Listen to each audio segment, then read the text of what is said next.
Oi, eu sou o Sam. Oi, eu sou a Gabi e esse aqui é o podcast Crise dos 30. Sejam muito bem-vindos à nossa segunda temporada. A nossa ideia segue sendo a mesma da primeira, falar sobre as dores, as delícias e as crises da vida adulta. Mas a gente não faz isso sozinho, né, Sam? Não, estamos sempre bem acompanhados com nossos entrevistados da semana, pessoas que merecem ser ouvidas e com as quais debatemos aqueles dramas e diversões que fazem parte do nosso dia a dia. Crise dos 30 pode até trazer um número no nome, mas é para todas as idades. Então vem com a gente que o nosso papo está só começando. Totally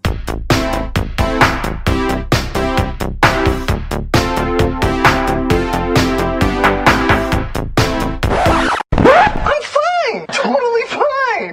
I don't know why it's coming out all loud and squeaky, because really, I'm fine. Ai meu Deus, que saudade da Amélia. Aquilo sim é que era mulher. Às vezes passava fome ao meu lado e achava bonito não ter o que comer. Coitada da Amélia, gente. Olá, olá, estamos no ar. Gente, tadinha. Pense em alguém passando fome. Não aceitamos nesse podcast. Bom, enfim, bom dia, boa tarde, boa noite pra todo mundo. Mais um capítulo do Crise dos 30 começando. Mais uma vez que minha voz tá parecendo a da Janice, gente. Oh my God! Porque eu tenho uma crise alérgica novamente. Mas muito obrigada pra quem tá aguentando esse som anasalado e tá ouvindo a gente mais uma semana. Ai, tá tudo ótimo, Gabi, Nossa. essa voz sexy, anasalada. Gabi, a gente sempre menciona aqui no nosso podcast, apesar do nome, né, Crise dos 30, nosso podcast não tem idade, a gente quer que todos tenham voz por aqui, por isso já vamos começar dizendo que nossa convidada de hoje já passou pela Crise dos 30 e tem muito a agregar no papo de hoje. Ai, que tudo. Bom, o tema do capítulo de hoje é: mulheres podem chorar, mas não podem envelhecer. Puxado, né, gente? Mas infelizmente é a realidade. A conversa de hoje vai ser pra gente refletir um pouco mais sobre isso e como isso é errado, né? Não tem nem outra palavra pra definir. Até porque não é só a questão estética que especialmente as mulheres são muito cobradas. Hoje em dia acho que tem a cobrança masculina também. Mas também em questão a toda a nossa energia, a nossa vitalidade, a nossa personalidade, enfim. Então bora trazer a nossa convidada e eu deixo o Sam fazer as honras. Ai, com muito prazer, que vamos chamar aqui uma das minhas bestas aqui da França. Ela me ajudou nesse processo de mudança pra cá, inclusive se mudou pra Europa depois dos 40, abriu um canal no YouTube no meio da pandemia, ela tem uma energia maravilhosa, o canal dela está indo muito bem, muito obrigado, e ela conta o dia a dia de Paris, ela também conta as histórias macabras e bizarras que acontecem aqui na França. Então, Flávia, seja muito bem-vinda! Oi, muito obrigada, que apresentação maravilhosa, fiquei orgulhosa aí dessa apresentação. Ai! Oh, que delícia que vai ser isso aqui. Chamamos a Flávia porque ela é super antenada, uma mulher moderna, eu diria. Uma mulher que não se parece em nada com a pobre da Amélia, tá? Mas ninguém melhor que ela mesma para fazer uma breve apresentação de si mesma. Quem é a Flávia? Oi, gente, eu sou a Flávia Ribeiro, eu tenho 47 anos, sou paulistana, aquariana e atualmente eu moro na França, numa cidadezinha que se chama Nogent-sur-Marne, que é considerado a periferia de Paris. Eu sou coordenadora de eventos e aqui eu trabalho com turismo de incentivo, que é um braço da área de eventos.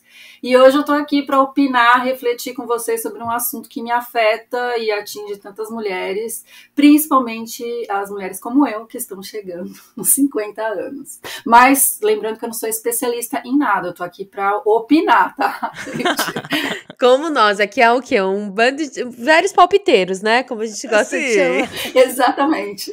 As fofocas das senhoras, não é? A gente fofoca. Exatamente. Ai, gente, mas a gente não precisa de um título. A gente é o quê? Especialista nas nossas histórias, ué. Exato. E você tem trazendo aqui, vai trazer seu ponto de vista, já é especialista em quê? Em ser você mesma, não tem nada melhor que isso, então... Boa, boa.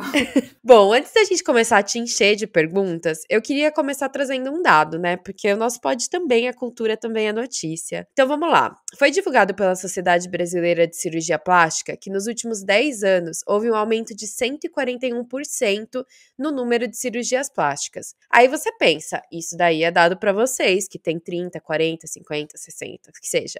Mas não, esses dados eles estão falando de um aumento entre adolescentes de 13 a 18 anos.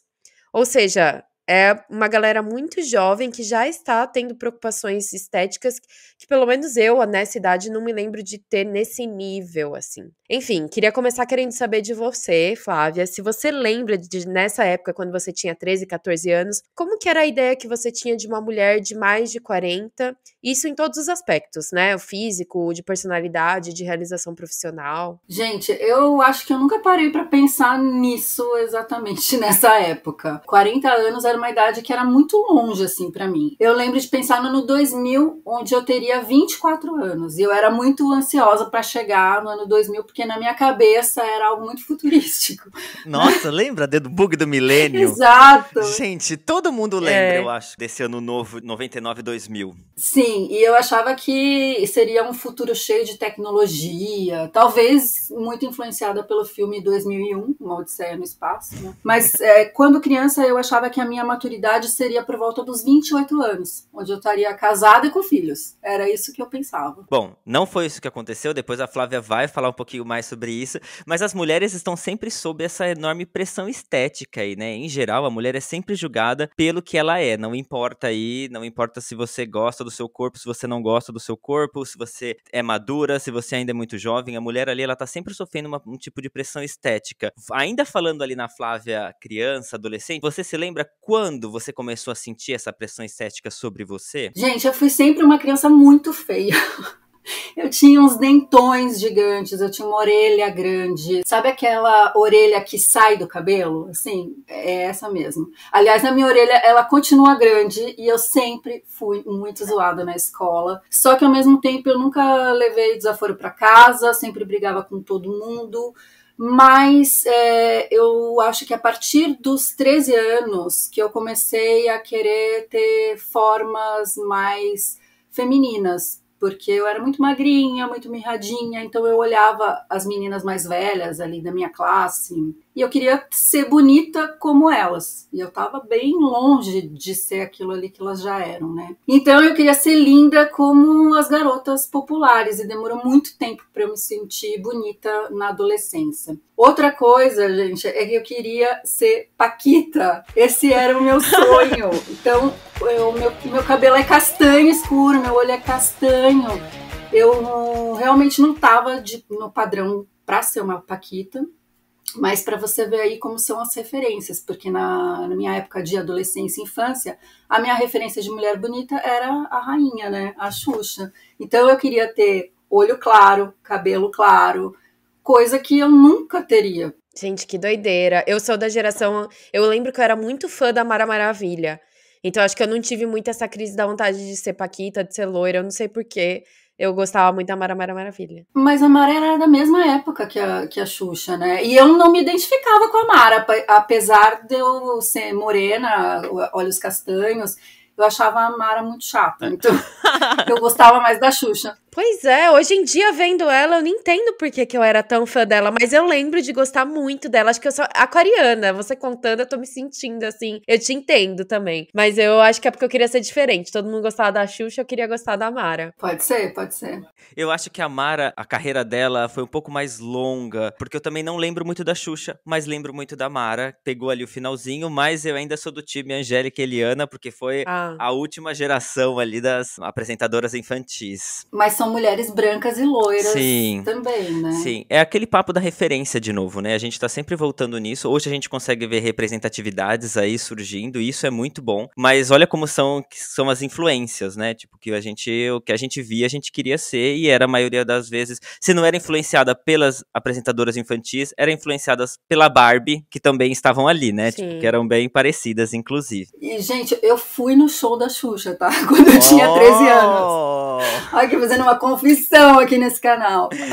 Eu cheguei a tirar foto com ela e eu falei pra ela que eu queria ser Paquita. Eu cheguei a falar. E ela? Meu Deus. Ela deu risada, né? Ela falou, senta lá, Flávia. Quase isso. Mas pra você ver como era um sonho real, assim. Eu consegui, por meio de um tio que trabalhava numa produtora, ele conseguiu fazer a gente entrar, fui eu e a minha irmã. Então eu tive essa honra de ver a Xuxa descer da nave, foi muito legal. Eu realizei esse sonho, mas eu fiquei triste porque eu queria ter saído de lá Paquita, e não aconteceu. Olha, você não virou paquita, mas você já esteve no mesmo ambiente que a Xuxa, já é uma honra, sabe? Eu ainda tô muito longe disso. E como é que você reagia a comentários sexistas, então, nessa época? Porque tinha muito daquela questão lá, ai, fecha as pernas, né? Quando senta, a mulher tem que fechar as pernas, mulher não pode falar palavrão, ai, você não pode ser bruta, tem que ser muito frágil, né? Essa roupa tá muito curta, decote, todas essas coisas. Você sempre teve clareza aí que isso era sexista e respondeu à altura? Ou apenas com o passar dos anos você foi desconstruindo isso em você? Como toda boa aquariana, eu sempre fui o oposto dessa menininha padrão. Então eu sempre falei palavrão. A minha adolescência foi o fervo da época rock, grunge, então era super rock and roll, eu me vestia só de preto. Então eu já ia muito contra essa estética da patricinha, né, da época, que era assim que a gente chamava. E eu acho que os comentários sexistas que eu comecei a escutar foi um pouco mais tarde, quando eu entrei na faculdade, daí sim eu comecei a fazer estágio, e daí eu vi que eu tinha que adaptar o meu look e os meus modos, né, a minha postura, para uma imagem muito mais social, né, não podia ser realmente quem eu era num ambiente de trabalho. E depois de alguns anos também eu fiz várias tatuagens e por mais que isso possa parecer estranho ainda, algumas pessoas se chocam com as tatuagens que são visíveis ali no meu corpo. E eu já escutei muitos comentários sexistas sobre isso no meu trabalho. Inclusive, até tem uma história bem bizarra que aconteceu no meu último emprego no Brasil, onde eu estava numa reunião de diretoria com um board de uma comissão de patrocinadores num evento que eu estava fazendo e conheci o diretor de uma empresa patrocinadora. E a gente fez lá a reunião, todos foram apresentados.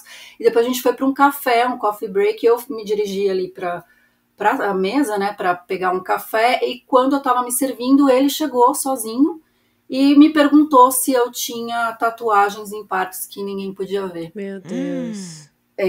Meu Deus. E no primeiro momento eu fiquei em choque e depois eu respondi para ele assim, sim, eu tenho tatuagens e piercings em lugares que nem todo mundo pode ver.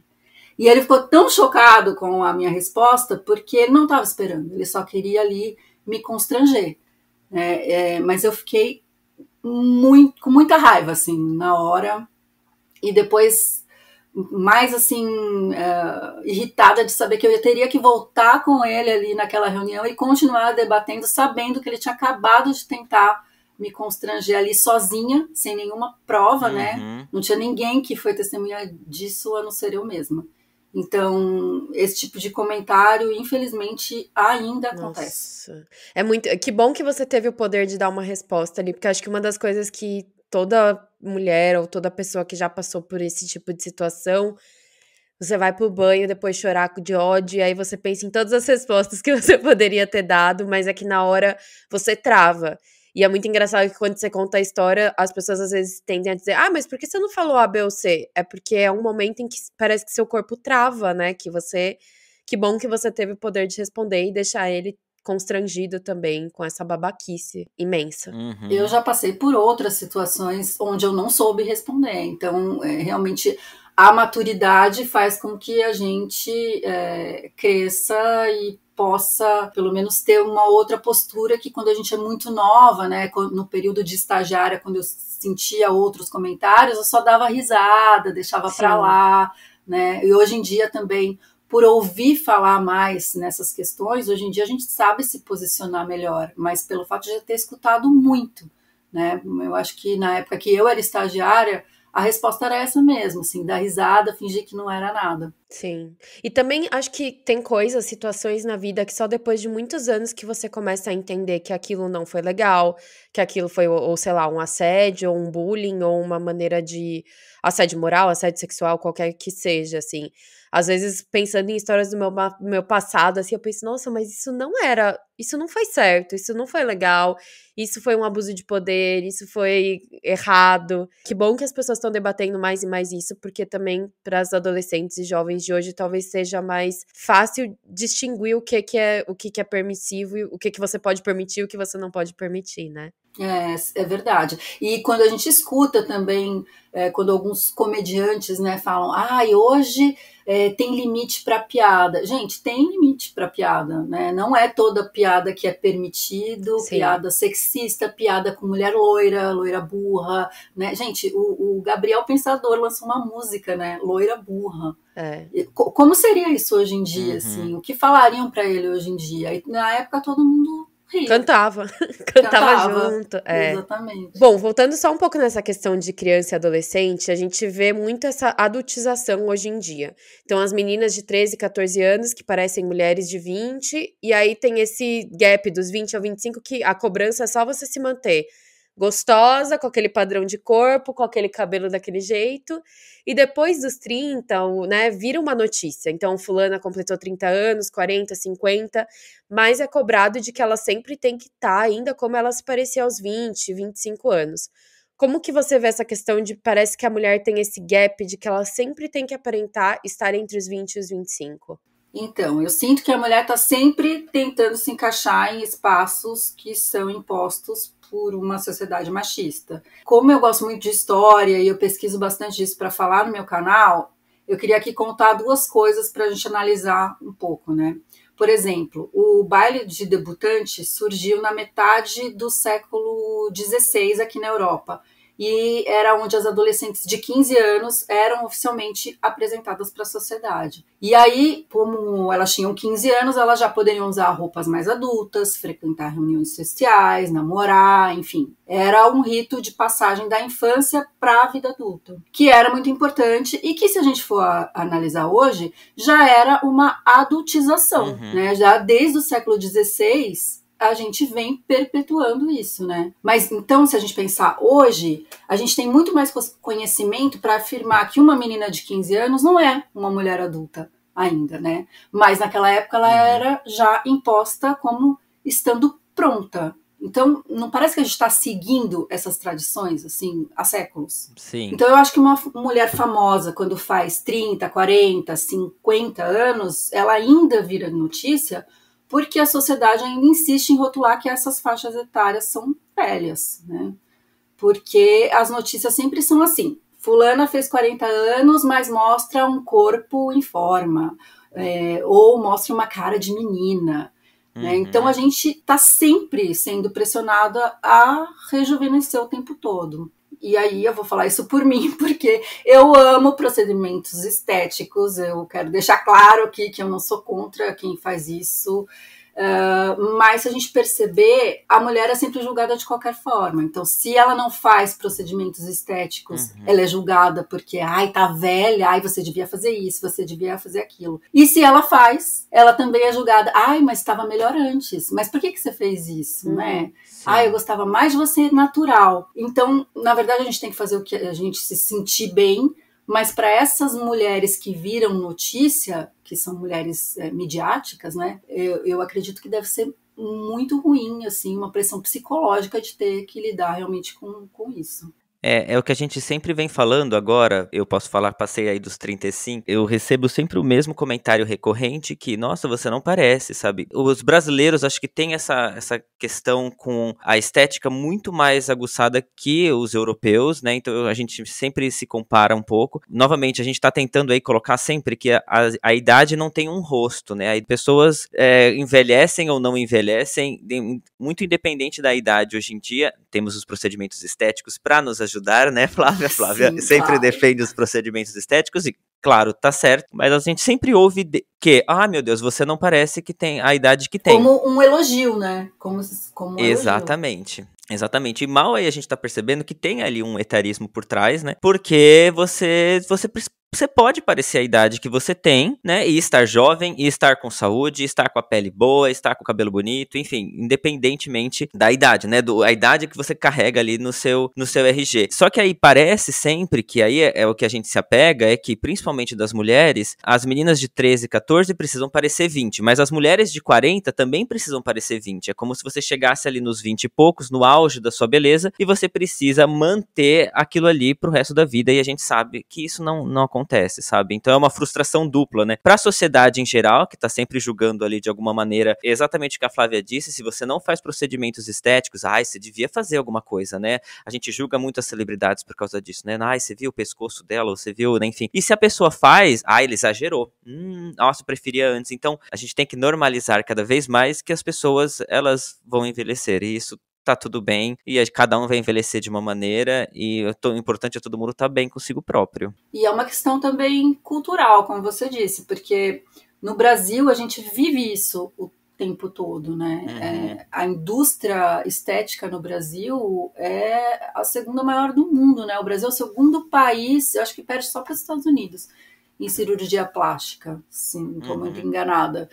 Então, aqui na França, eu fiquei espantada de saber quando todas as minhas amigas que têm a minha idade aqui nunca fizeram um botox, nunca fizeram uma limpeza de pele, gente.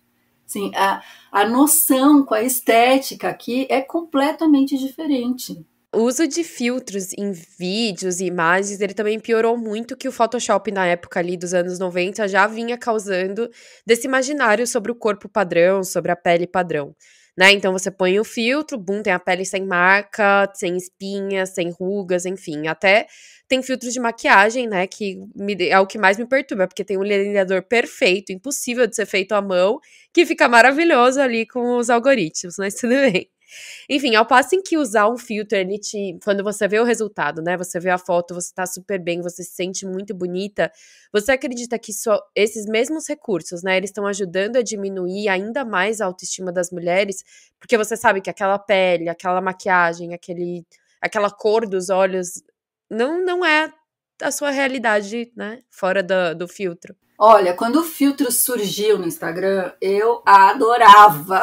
Eu testei vários, eu achei muito legal, achei maravilhoso, eu amei mesmo. Mas eu acho que sim, pode ser uma armadilha psicológica e muito ruim, sim, para autoestima, porque aquilo não é real. Se a gente comparar nossa foto com ou sem filtro e começar a gostar mais da gente sempre que a gente coloca um filtro, isso é um sinal de alerta para mim. E pode ser um problema sim. Tem gente que não consegue tirar uma foto sem colocar um filtro. Então, assim, o Instagram também, ele pode ser muito tóxico, né, nessas questões, porque a gente vai clicando em algumas coisas, né, por exemplo, dicas de exercícios, e dali a pouco o algoritmo ele só tá subindo isso para você. Então ele vai jogando só aquilo, corpos esculturais, abdômenes perfeitos, né, gente muito linda. Então você começa a se questionar, porque também, além dele mostrar isso, ele te mostra as soluções de beleza também, né? Sim. E as publicidades. E assim ele vai te mostrando produtos, cirurgias, e daí a gente começa a parar para pensar e se questionar, né? Será que se eu usasse esse produto ia melhorar nisso? Será que a harmonização ia ficar boa para mim? Então também os influenciadores digitais provocam muito isso na gente, né? Porque é irreal, eles vivem uma outra vida, né? Eles vivem, às vezes, para a própria imagem, da própria imagem, enquanto a gente tem que levantar cedo, trabalhar, estudar, cozinhar, limpar a casa. Então, não é real. Eu acho que a gente tem que ter uma cabecinha muito boa para certas coisas. Se quiser usar filtro para fazer uma foto legal uma vez, eu acho que tudo bem, mas acho que sim, de alguma forma pode ser um gatilho para alguma depressão, ansiedade, principalmente para as meninas mais novas, né? Com esse dado que você jogou aí no começo, que justamente são as mais novas que estão fazendo mais cirurgias estéticas que a gente, né? Sim, a gente vem discutindo isso bastante aqui nos últimos episódios, como a gente tem que entender que o Instagram ali, ou as redes sociais em geral, elas são fakes, né? Então, assim, na medida do possível, a gente sempre tem que desassociar um pouco com a realidade, que é muito diferente. Então, a gente tem filtros, a gente tem, novamente aí o que a Flávia menciona, né? Pessoas pessoas com uma rotina completamente diferente da nossa, que é muito difícil se comparar, e às vezes falando, você consegue, você pode, você sabe. Só que, enfim, são realidades completamente distintas, ali no seu dia a dia não se encaixa muita coisa, só que a gente já tá ali muito acostumado em receber tudo que a gente vê pelas imagens, né, tipo, e aceitar aquilo e se comparar, né. Então, você acha que esses incômodos estéticos, Flávia, são gerados às vezes por essa comparação que a gente tem com os outros? Ou seja, eu quero ter aquele abdômen mesmo que ele não cabe pra mim? Com certeza, eu sempre quis ter o abdômen definido, mesmo que eu nunca tenha conseguido chegar nisso, mesmo sempre pagando academia e nunca indo, né, porque essa é a minha especialidade, eu pago pra não ir. Como metade da população. Sim. Aliás, uma vez eu vi alguém falando, eu não sei quem, que academia é pra gente pagar e não ir, porque se todo mundo pagar e for, não tem lugar pra todo mundo na academia. Não sei quem disse isso, mas é isso. É mais ou menos isso mesmo. Eu tenho uma certa raiva quando eu chego na academia e ela tá lotada. Eu falo, gente, esse povo não tem o que fazer não, sabe? Tem que vir pra academia bem hoje. E sim, a gente sempre se compara, sempre, né? Desde sempre a gente vê revistas, né, como Boa Forma, né, que colocavam meninas que estavam só um pouquinho fora do padrão, ali um pouquinho mais cheinha, e falavam, ai, gordinha e com tudo. Sim. Sabe? Gente, tem umas coisas assim que hoje em dia a internet está mostrando pra gente e que na época a gente falava, é verdade, olha, realmente ela é mais gordinha, mas ela é bonita. E hoje em dia a gente acharia isso um absurdo. E realmente, se a gente pegar a foto da pessoa que é considerada gorda, a gente vai ver que a pessoa é extremamente magra. Então, é muito louco, porque a gente se compara mesmo, é quase que inevitável. Sim, ali você comentando isso faz um pouco tempo, começou a viralizar uma reportagem com aquela atriz Priscila Fantini e falando um pouco sobre a autoaceitação do corpo dela, porque eu lembro que na época de Malhação, eu lembro, ela tinha um corpo normal, como qualquer outra menina, assim, mas ela não era uma Sandy da vida, né, que sempre foi também mirradinha, magrinha, que inclusive eu tenho a concepção, às vezes, de que uma mulher mirradinha é sempre tratada como uma menininha, pequenininha, fofinha, e bonitinha, com carinha de... Você te tiram o seu lado mulher, te colocam como menina. Então ali, até a própria, né, às vezes as pessoas sem perceber, pessoas normais, não precisa nem ser uma cobrança, né, de um meio de comunicação nem nada, te veem como incapaz de te ver como uma mulher, de te potencializar como mulher, porque, sei lá, você é pequenininha, você é mirradinha. Você fala fino. Sim! Gente, são coisas... Agora, depois, faz um tempo aí, eu já até vou te perguntar isso um pouco também, sobre essa questão de o amadurecer também te dá uma certa liberdade pra você responder as coisas com mais tranquilidade. E tem um tempo que eu venho também me estressando de pedir para as pessoas pararem de me tratar como uma criança, porque assim, minha altura, eu não vou crescer. Eu não cresço desde os 12, isso não vai mudar agora. E minha voz vai ser essa, assim, sabe? Vai piorar se eu tiver uma crise de alergia e é isso. Mas as pessoas tendem muito a te infantilizar sem você ter culpa, né? Verdade. Desse padrão da mulher. Mas ainda falando um pouco sobre comparação, eu queria ver, assim, como que você analisa o envelhecer para nós mulheres e o envelhecer para os homens? Você acha que eles também vivem nessa brisa de se comparar tanto quanto a gente, ou eles têm menos cobranças? Totalmente diferente, né, gente? Não tem nem comparação. Um homem tem liberdade de ter ruga, tem liberdade de ter marca de expressão. Aliás, isso é até exaltado, e essas marcas são vistas como parte da história do homem, da vivência que ele teve, né? Eu sei que também tem muita gente que acha muito charmoso, né? Que acha bonito, mas quando é para uma mulher, daí é ao contrário, né? A gente viu recentemente o caso da Madonna, que foi muito criticada aí na cerimônia do último Grammy, pelo fato dela ter aparecido com um rosto muito diferente do seu formato, assim, um pouco mais arredondada, e realmente chocou, assim, eu me incluo nas pessoas que fizeram esse comentário de que ela estava diferente. Mas, assim, trazendo para o Brasil, por exemplo, a Gretchen é uma mulher que fez muitas modificações ao longo da sua vida no seu corpo e no seu rosto, e ela é muito atacada, ela sofre muito hater, e apesar dela lidar super bem com isso, a gente consegue ver a diferença quando a gente pensa que o Dedé, sabe, o ex-Trapalhão, ele acabou de fazer um procedimento de harmonização facial aos 80 anos de idade, e as notícias que a gente viu sobre ele eram exaltando a coragem dele. Ele fez a harmonização, olha como ele está diferente. O Dedé conta como foi esse processo, como ele está se sentindo. Gente, se fosse a Dercy Gonçalves fazendo a harmonização facial, quais seriam os comentários? Nossa, já passou da idade, pra quê? Já tá velha. Então, quando a gente compara, assim, o que um homem pode fazer, o que uma mulher pode fazer, o julgamento é muito maior, muito mais pesado, né, quando se trata de uma mulher. Mesmo que seja uma mulher empoderadíssima como a Gretchen, por exemplo. Essa sou eu. Essa é a Gretchen. Essa sou eu. Essa é a Gretchen. Né, já dizia ela, maravilhosa. Eu vou fazer um adendo aqui, Flá, porque não é a mesma coisa, tá? Que fique bem claro, mas dentro da comunidade gay aí, existe também um preconceito enorme estético e existe um preconceito muito grande sobre o envelhecer, né? Então tem 2 pontos aí que se parece muito um pouco aí com a história da Juliette, não, com a história das mulheres, né? Então, as mulheres estão sempre com essa cobrança, né, do envelhecer e da pressão estética, e isso tem uma certa similaridade com o mundo gay, né? Então, assim, mesmo os homens, eu acho que existe aí uma parcela deles, no caso, que sofrem esse tipo de preconceito.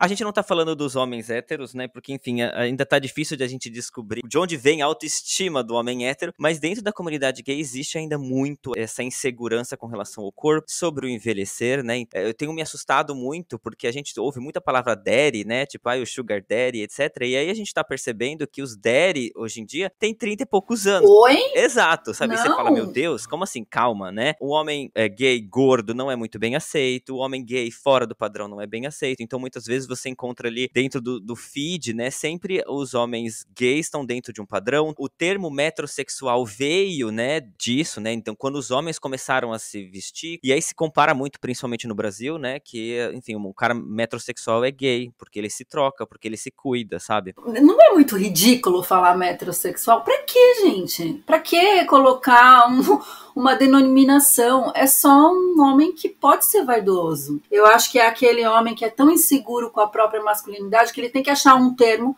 pra se colocar, porque ele não consegue dizer simplesmente eu gosto de me cuidar. Sim. Eu sou vaidoso. Mas agora, você falando isso, faz ver como é diferente, né? Então, um homem que se cuida passa ali, sei lá, a vida inteira sofrendo bullying porque comparam ele com A, B ou C, ou te retiram a masculinidade dele por ele se cuidar. Então, o homem tem que ser aquele... Ele tem que se cuidar, mas nem tanto. Ele não pode aparentar que ele se cuida, e enquanto isso, da mulher é cobrado isso ao longo da vida inteira. Eu sempre penso que deve ser muito difícil você criar um homem, porque você dá toda a educação, você dá toda a liberdade pra ele dentro de casa. A primeira aula que ele for, ele vai sofrer um bullying, que ele vai seguir a manada pra ele poder pertencer ao mundo que nos cerca, né? Sim, um dos pontos que fica muito claro disso é principalmente essa questão do cabelo grisalho, né? Então, de William Bonner a George Clooney, ai, que sensuais, que bonitos, assumiram os cabelos grisalhos, né? Já quando uma mulher assume aí os fios grisalhos, gente, vira uma notícia gigantesca, a gente tem exemplos aí, então a gente vê a Glória Pires, por exemplo, com aquele cabelo belíssimo grisalho, mas se você não é aí a Glória Pires ou a Meryl Streep em O Diabo Veste Prada, né, pra assumir ali o carão e os cabelos grisalhos e o cabelo branco, né, você, enfim, passa a vida inteira com essa pressão de pintar o cabelo, por exemplo, né? Como é que você vê essa pressão, então, da mulher sempre ter que tingir o cabelo? Gente, pra começar, eu acho lindo mulher de cabelo branco, tá? Inclusive, a minha mãe e a minha tia têm os cabelos branquíssimos. A minha mãe tem o cabelo branco desde que ela tem 28 anos de idade. Eu sempre quis ter esse cabelo. Tanto que eu já descolori meu cabelo algumas vezes para ficar bem branco. Inclusive, recentemente eu descolori o meu cabelo. Fiz 2 mechas brancas que eu tive por pouco tempo, porque a manutenção era dificílima. Então, eu anseio muito para chegar lá. Tenho pouquíssimos fios que eu guardo com muito amor.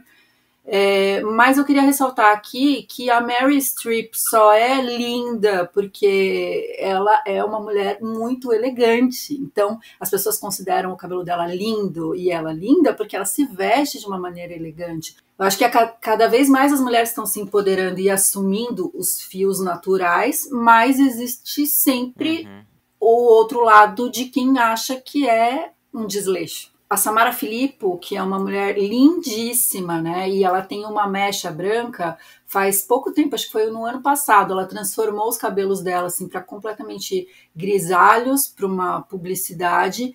E ela sofreu um monte de julgamento, um monte de gente foi lá falar que ela estava horrível e tudo mais. E ela fez um desabafo assim incrível na internet, no Instagram, falando como que era difícil para ela olhar para ela e ver a raiz branca dela crescendo, que ela estava tentando se aceitar, né, ali por inteiro, que ela estava ainda naquele processo. E inclusive a Samara é uma mulher que tem posicionamentos muito legais sobre o corpo, sobre a exposição, sobre maternidade. Eu gosto muito de como ela fala assim abertamente sobre isso nas redes sociais e como ela pode influenciar outras mulheres, né, da minha geração, porque ela tem 44 anos já, né, a se aceitar, a se impor, mas para você ver que ela é uma mulher empoderadíssima, lindíssima e ainda ela, sendo uma atriz, ainda sofreu todo esse julgamento, né? Então, não é só porque ela é uma atriz linda que ela não vai ser atacada. Eu acho triste, assim, que tenha essa diferença, porque as mulheres que têm cabelos brancos podem ser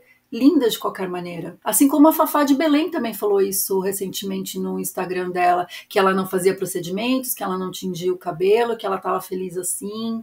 E a Fafá de Belém é uma mulher que eu adoro também, acho ela maravilhosa, diva. E está belíssima com aquela risada dela, inconfundível. Verdade. E como que você acha que a nossa geração, ela pode ajudar para que as futuras gerações tenham um certo alívio nessa questão de envelhecer, né? Tirar essa pressão de que você tem que se manter jovem para sempre. Olha, eu boto muita fé nessa nova geração, porque eu acho que ainda tem uma parte que é muito influenciada mesmo por essa beleza perfeita, por essa beleza idealizada, mas também tem muita gente legal na internet falando sobre esses novos assuntos, como, por exemplo, a Alexandra Gurgel, do canal Alexandrismos, que fala sobre gordofobia, sobre aceitação, a Jujut também, que fala sobre isso.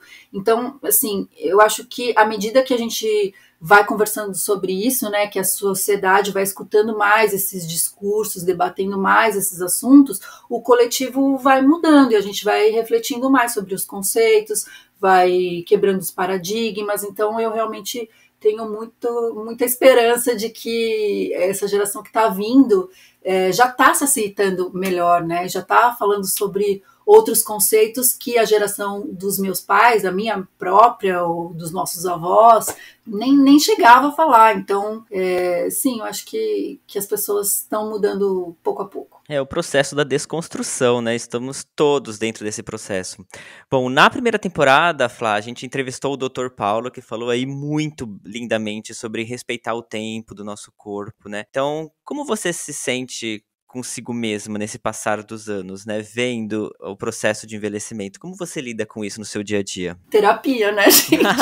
Não, eu ainda tô num processo de aceitar o meu envelhecimento, porque, gente, eu tô daqui a pouco fazendo 50 anos e eu não me enxergo de jeito nenhum como uma mulher de 50 anos, assim. Eu ainda não me sinto muito preparada, eu me vejo muito jovem ainda, apesar de ser sempre cansada com dor nas costas, né? Assim, fisicamente, na minha aparência, eu não me vejo como uma mulher de 50 anos.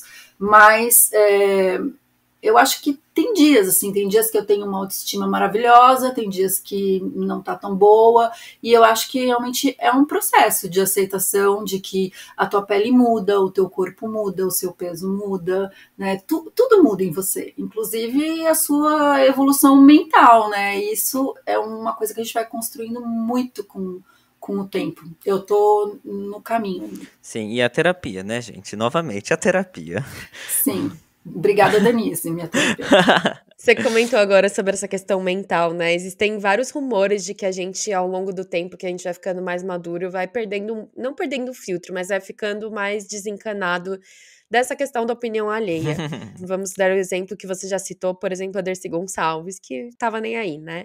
Você sente, assim, mudanças, não só da paciência, mas uma dessas, acho que a melhor maneira de perguntar é a sua postura em relação às pessoas, em relação à vida, assim. Eu nunca tive muita paciência com nada. Aquariano já não tem paciência desde que nasceu. Assim, meu pai, ele sempre zoou comigo, ele falava, nossa, você já nasceu velha, né? Porque eu reclamava de tudo desde criança. Então, mas eu acho que é isso, assim, a gente vai ficando mais intolerante para certas coisas e ao mesmo tempo aceitando mais quem a gente é e não permitindo que as pessoas falem pra gente coisas que a gente não quer escutar, sabe? Então Se alguém me fala alguma coisa que no trabalho, sei lá, que eu não concordo, eu não vou mais abaixar a cabeça e falar, ai, tá, depois a gente conversa. Não, eu falo na hora, não gostei disso, vamos resolver agora. E isso vale para tudo, né? Para postura profissional, para postura sentimental com o meu namorado, por exemplo, né? Se eu não gosto de uma coisa, não fico guardando muito, remoendo. Eu sou aquela pessoa que fala na hora, na lata, resolve agora e bola para frente. Então, eu acho que a maturidade traz esse conhecimento também, né? Então, talvez por isso mesmo que a Dercy fosse tão boca aberta, né? Porque ela já tinha passado por tanta coisa que ela... toquei o foda-se, chega, não tem mais que aturar isso. Eu acho que sim, que é um pouco isso, sim. Eu tô sentindo que isso a maturidade tá me trazendo. Eu sofria muito mais pra dizer não. Eu me importava muito mais com a opinião dos outros. Não que eu não me importe hoje, tá? Isso ainda é uma influência muito grande sobre mim. Mas eu tenho tentado cada vez ser sincero e resolver as coisas no momento que as coisas acontecem, sabe? Não deixar pra depois. Não ter aquele rolê de você deitar a cabeça no travesseiro e falar, meu Deus, eu devia ter falado, eu devia ter respondido. Claro que muitas vezes, né, pega de sopetão ali qualquer situação, você não consegue ali ter uma resposta muito rápida, mas assim, na medida do possível eu já volto e falo, olha, não gostei do comentário, não gostei do que você falou, não gostei, enfim, tô tentando fazer as coisas acontecerem dessa maneira, que acho que eu me sinto muito melhor. Bom, vamos falar um pouco então sobre a sua mudança pra Europa, né, que aconteceu depois dos 40. Então, qual foi o seu impulso principal pra essa grande mudança de vida? Eu sempre quis morar na Europa, quis morar fora, eu tive várias situações que me fizeram pensar isso, mas eu nunca tinha tido oportunidade. Na verdade, eu imigrei mesmo com 40 anos, né? Eu fiz meus 40 anos aqui na França, inclusive. Depois eu voltei para o Brasil, comecei a preparar todo o esquema para voltar. Então, quando eu tinha 36 anos, eu comecei atrás da minha cidadania portuguesa, porque meu avô é português, era, né, português. Então, meu pai tirou a cidadania, depois eu tirei. E aí eu me senti tranquila e segura para imigrar. Mas foi um processo lento, pensei bastante, vendi muita coisa lá, economizei para vir para cá. Enfim, foi meio planejado, sim. E você também é uma mulher que decidiu não ter filhos, né, por escolha, tá muito bem com essa escolha, mas você sente aí alguma pressão em relação à maternidade quando esse assunto vem à tona de alguma maneira, seja aí entre amigos, na família, enfim? Ainda existe preconceito com as mulheres que decidem não ter filhos? Olha, eu tive a sorte de não sentir essa pressão, porque a minha família nunca exigiu isso de mim. Pelo contrário, os meus pais são separados desde que eu sou criança, então a minha mãe tinha tanto medo que eu ficasse grávida adolescente, que esse é um medo que ela passou para mim, talvez até tenha sido por isso que eu não tenha filhos, que eu tenha decidido não ter filhos, né? Porque a pressão de você não ficar grávida adolescente, na minha cabeça era tão grande, né? Era um medo tão grande que eu acho que isso construiu também um pouco disso em mim. Mas eu acredito que em certas culturas, certas famílias mais tradicionais ou certos países é um absurdo uma mulher de quase 50 anos não ter filhos.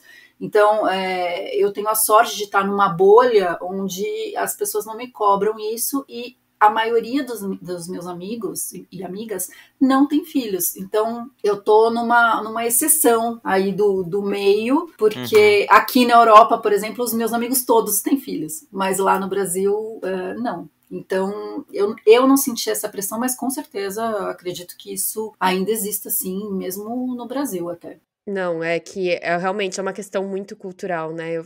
Não sei, eu morei, como a gente já comentou aqui no pod, a gente morou muito tempo na Irlanda. E lá era super estranho, né? Até parecia inaceitável você chegar aos 30 anos sem você ter uma relação estável, filhos, era uma cobrança. Eu, particularmente, trabalhava com muita gente de lá e era uma pergunta que eu recebia quase que semanalmente, assim, de se eu não tinha filho, por que eu não tinha filho. A pessoa começa até a olhar um pouco, o que aconteceu com você? Será que você tem útero? Ai, que horror! Qual é o seu trauma? Sim, é que essa pergunta sempre vem, né? Como a gente sempre fala que a mulher teria esse relógio biológico aí, então chega aos 30 anos, né? E começa a vir essas questões aí, quer ter filho, não quer ter filho, sabendo que hoje em dia, além da tecnologia, tem outras maneiras também de você, enfim, ter filhos, né? Então... Tá aí Cláudia Raia, né? Provando que depois de Exatamente. 50 dá pra ter filho, gente. Com muito dinheiro, tudo é possível. Você viu? E nasceu um nenê lindo. O Luca. Agora Luca, você não sabe o nome dele? Não pode esquecer. E agora a gente vai se lembrar, porque as novas gerações vão vir muito Lucas pela frente, gente. Com certeza. E a gente podia falar um pouquinho, então, do Cafezinho Francês, seu canal no YouTube também, que nasceu aí no meio da pandemia, mas por qual necessidade, assim? Você quis se reinventar, talvez? Colocando já uma outra pergunta, qual conselho que você daria aí para mulheres que possuem aí algum projeto, que pensam que pode ser tarde demais, que já passaram dos 30, 40, 50, não importa, mas que possa estar desistindo aí do projeto porque pode ser tarde demais? Eu estou fazendo aspas com os meus 2 dedinhos aqui. Então, o Cafezinho Francês surgiu na pandemia porque eu estava sem nada para fazer, porque eu trabalho na área de turismo de incentivo, né, que é, como eu disse, eventos, né, e turismo foi a primeira área que fechou na pandemia, então eu fiquei literalmente o ano todo sem fazer nada. E aí naquela pressão de estudar um outro idioma, fazer yoga, emagrecer, fazer pão caseiro. Nossa! Eu falei, o que eu vou fazer? Eu não tenho talento para fazer nada, gente. Só para falar e assuntar e enfim. Como queria já há muito tempo fazer um canal, eu tenho 2 amigos que têm um canal muito grande no YouTube que chama Canadá Diário. Eles têm muitos seguidores. E aí a gente num papo assim informal ali pro canal deles mesmo, eles, quando desligaram a câmera, começaram a falar, Flávia, por que você não faz? Você devia fazer. Eles me incentivaram muito, assim. Eu fiquei, ai, gente, não, eu não tenho nem câmera, eu não sei nem como começar. Aí um dia eu fiz lá um script, fui pra frente do meu celular e gravei 2 vídeos que não coloquei no ar, porque não tive coragem. Mas aí depois, no 3º vídeo, eu falei, tá, então vou ver o que dá. Daí no começo eu falava mais sobre dicas de Paris, né, um pouco, ou lugares para visitar, lugares para comer, mas eu sou uma assídua consumidora de conteúdo true crime na internet, eu amo esse assunto. E um dia eu falei, e se eu contasse um crime francês assim da Belle Époque? Porque eu adoro essas histórias antigas. Eu também. E daí surgiu essa playlist do Cafezinho Francês Investigação, que aliás antes ele chamava L'Enquête do Cafezinho Francês, porque enquête é investigação. Então depois eu passei para só investigação, porque era muito difícil eu mesma falar L'Enquête do Cafezinho Francês. E porque tem um canal que chama Cafezinho Investigativo e as pessoas acham que eu copiei a menina e não é verdade. Foi esclarecendo agora de onde foi tudo. E aí o canal começou a crescer a partir dessas histórias. Eu descobri que meu público é um público que gosta de sangue, que gosta de crime, de história, e aí o canal está crescendo desde então, mas ainda assim eu dou dicas de Paris, falo sobre museus, sobre castelos e tudo mais, mas o que faz sucesso mesmo é a playlist do Investigação. Ai, arrasou. E qual conselho então você daria para essas mulheres? O meu conselho é que não desista e persista, porque eu imigrei com 40 anos, né, como já bem foi dito, eu tive que recomeçar, aprender um outro idioma, eu tinha um apartamento, um carro, uma moto, uma profissão estável, ganhava bem, e quando eu vim para cá eu tive que zerar a vida completamente, morar num quarto alugado, trabalhar de vendedora durante 11 meses, ganhando menos que um salário mínimo. Então foi assim, foi muito duro recomeçar, né? A gente começa do zero, porque a gente não tem amigos, a gente não tem referências, a gente não tem família. Sim. E então, assim, é a persistência, é ter uma oportunidade e focar nisso. Então, paciência, persistência e não desistir, principalmente se você tem 30 anos, gente, pelo amor de Deus, você é jovem demais para desistir. Aliás, qualquer idade não tem que desistir nunca, né? Mas enfim, fica aí meu conselho para vocês. Tá aí, se você ficou mais curioso, vai lá no YouTube, que é onde tem o Cafezinho Francês, que é o canal dela, vai ouvir essas histórias bizarras. Não falta conteúdo pra ela, gente, porque tem tanta história aqui nessa Paris, meu Deus do céu, uma história mais cabulosa que a outra. Eu acompanhei tudo isso, né? Enfim, a gente conversava muito sobre. E aí, quando você estourou a bolha aí, que você começou a receber as primeiras pessoas que começaram a entrar em contato com a Flávia, enfim, que ela nunca tinha visto antes, ela me mandava, a gente comemorava, a gente celebrava, né? Só fazendo um comentário sobre todo esse nosso assunto com relação ao meu canal. Eu tive também um processo de aceitação muito grande da minha imagem para poder lançar o canal, porque eu me odiava na câmera, eu me achava super feia, eu não gostava da sombra que fazia no meu rosto, ou eu não gostava do jeito que eu falava, ou eu gesticulava muito com as mãos. Então eu também, assim, tinha vezes, e ainda tem, né, porque no último vídeo eu falei pro Sam, nossa, eu tô horrorosa, meu Deus, como é que eu vou soltar esse vídeo? E agora eu meio que toquei o foda-se. Às vezes, mesmo quando eu sinto que eu não tô bonita, que eu não tô na minha melhor forma ali no vídeo, eu solto mesmo assim. Que eu falo, deixa pra lá, vai desse jeito mesmo. Então, assim, como o processo de aceitação da sua própria imagem é uma construção, né? Que não acaba nunca, né, gente? Porque a gente vai mudando constantemente.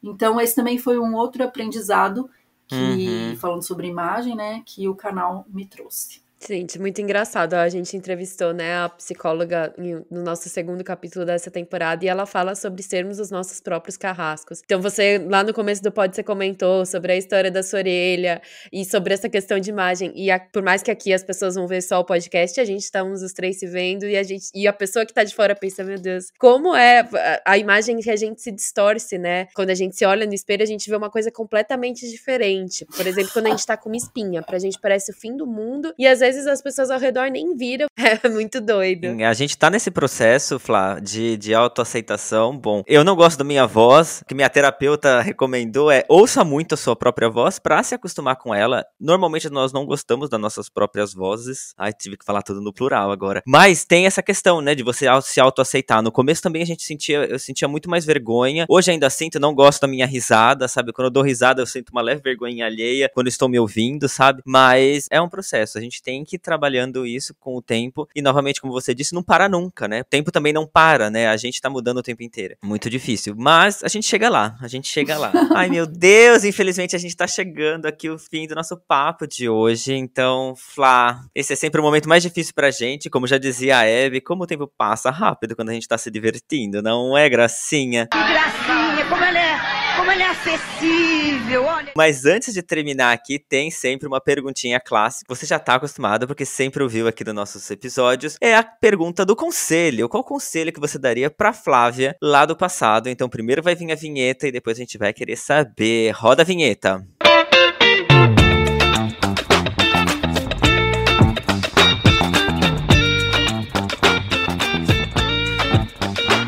Essa pergunta é muito difícil, gente. Eu sabia que vocês iam fazer e eu ainda não sei o que responder, na verdade, mas eu acho assim que todas as minhas escolhas me levaram a ser a pessoa que eu sou hoje e me levaram a estar onde eu estou hoje. Então, eu diria para mim mesma, vai garota, faz tudo que você fez e que vai dar tudo certo. É isso que eu diria, só vai que vai dar certo. Gente, rápida e sucinta, é isso mesmo. Tá vendo? Não é uma pergunta tão difícil. Eu acho que essa reflexão é muito importante, né? Porque a gente se cobra muito e a gente sempre fica pensando, né? Ai, como é que vai ser daqui a 10 anos, né? A gente cria tanto essa expectativa, mas acho que a gente demora pra responder pro nosso eu lá do passado que, gente, as coisas deram certo. Às vezes saiu muito melhor do que você tava imaginando. Enfim, e saiu, e deu muito certo. Então, Flá, que felicidade ter você aqui. Uma das pessoas que mais me deram apoio quando mencionei esse projeto. Gabi sempre tá me dando dicas, sempre ouve nossos episódios com muito entusiasmo, é a nossa principal rede de apoio aqui hoje, então eu tenho muito a te agradecer e a engrandecer essa mulher foda que você é, que eu sou fã, uma mulher que se atualiza, que se desconstrói, inteligente, belíssima, com uma jovialidade que transborda, estilosérrima, gente. A Flávia é muito estilosa, tá sempre aberta a novos debates, sempre aberta a aprender, se reinventar, enfim, tem uma energia aquariana vivíssima, sabe? Quentíssima. Dá muito prazer a sua amizade. Muito obrigada. Sabemos que nem todo mundo que a gente conhece, né? Principalmente quando a gente mora fora, a gente pode chamar de amigo. Então eu sempre levei essa palavra muito a sério. Então gratidão por ser minha amiga, né? E tô pra todas. Pode contar comigo também. Ai, muito obrigada, muito obrigada. Eu que fico muito feliz de ter vocês aqui do meu lado, né? Você e o Didio que estão aqui, são meus vizinhos e amigos irmãos, né? Amigos irmãos, na verdade, assim, que é assim que eu encaro vocês.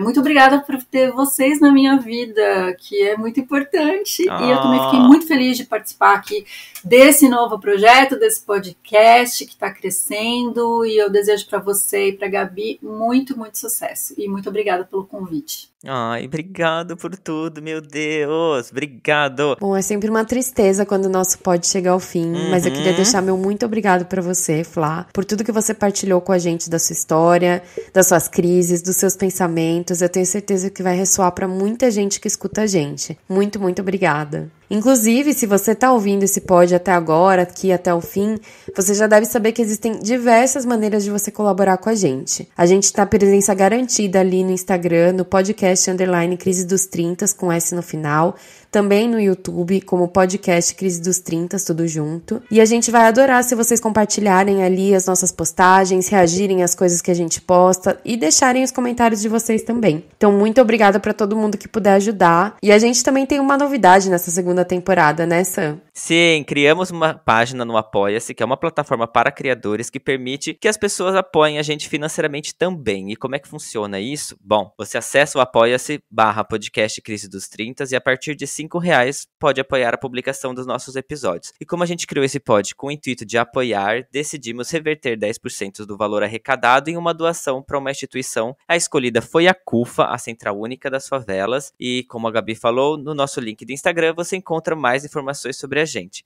sobre o Apoia-se, sobre a CUFA e sobre a nossa convidada de hoje. Bom, é isso, pessoal. Muito obrigada por ouvirem a gente. Não se esqueçam de deixar comentários, mensagens no nosso perfil, de seguir o canal da Flá e de ir lá pro nosso podcast, escutar e avaliar a gente. A nossa caixa de mensagens está aberta de segunda a sexta, 24 horas por dia. Um beijo! É isso aí, gente. Semana que vem tem Crítica dos 30, nosso episódio mensal sobre entretenimento. E se começamos esse episódio com Amélia, vamos terminar com Pagu, da divina Rita Lee. Abre aspas. Eu sou pau pra toda obra, Deus dá asas à minha cobra. Minha força não é bruta, não sou freira, nem sou puta. Sou rainha do meu tanque, sou Pagu, indignada no palanque. Meu peito não é de silicone, sou mais macho que muito homem. Pra você, Gabi, Flávia e todas as mulheres fodas que estão nos ouvindo, pelo direito das mulheres serem aquilo que elas quiserem, tá bom? Nos ouvimos semana que vem. Tchau!